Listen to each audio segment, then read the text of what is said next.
Meaning of hemidemisemiquaver. Hemidemisemiquaver. Hemidemisemiquaver. Hemidemisemiquaver. Hemidemisemiquaver.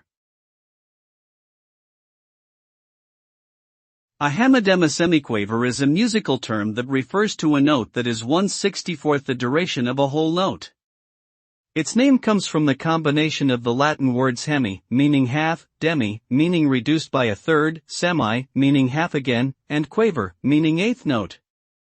In simpler terms, it is an extremely short musical note that is rarely used in modern music. The term is mostly used in academic or theoretical discussions of music theory.